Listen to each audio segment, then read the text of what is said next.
নদীমাতৃক বাংলাদেশের মানুষের জীবনে নৌকার সঙ্গে রয়েছে গভীর সম্পর্ক। সেই সম্পর্কই একসময় রূপ নিয়েছিল উৎসব ও আনন্দে নৌকা বাইচ প্রতিযোগিতায়। বর্ষা কিংবা শরৎ এলেই নদীর বুকে জমে উঠত বইটা চালানোর উৎসব। নৌকা বাইচ শুধু একটি খেলা নয়, এ ছিল ঐক্য, সহযোগিতা আর সাহসের প্রতীক। বৈঠার শব্দে মিশে থাকত গ্রামের সাধারণ মানুষের উৎসব আর ঐতিহ্যের গল্প। দীর্ঘদিন পর রংপুরের পীরগঞ্জের চত্রায় করতোয়া নদীতে আয়োজিত হয় নৌকা বাইচ প্রতিযোগিতা।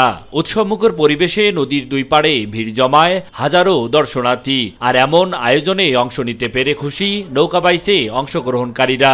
আমরা বাইরে খেলি এবং গ্রামে খেলি, আজকে আমরা এখানে খেলতে আসছি।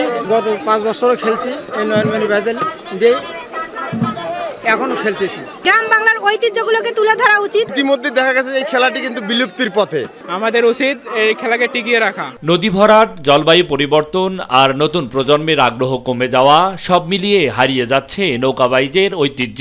এই ঐতিহ্যকে নতুন প্রজন্মের কাছে ফিরিয়ে আনতেই এই প্রতিযোগিতার আয়োজন। আমি করেছি মানুষ আনন্দ পাক, এটাই আমার উদ্দেশ্য। আনন্দের কোনো শেষ নেই এবং অসম্ভব জাঁকজমকপূর্ণ একটা অনুষ্ঠান। প্রতি বছরই এই খেলাটার আয়োজন করি, যেহেতু গ্রাম বাংলার এক ঐতিহ্যবাহী খেলা। গ্রামীণ ঐতিহ্যকে টিকিয়ে রাখতে শুধু সরকারি নয়, স্থানীয় সামাজিক উদ্যোগের প্রয়োজন বলে মনে করছেন খেলায় আগত অতিথিরা।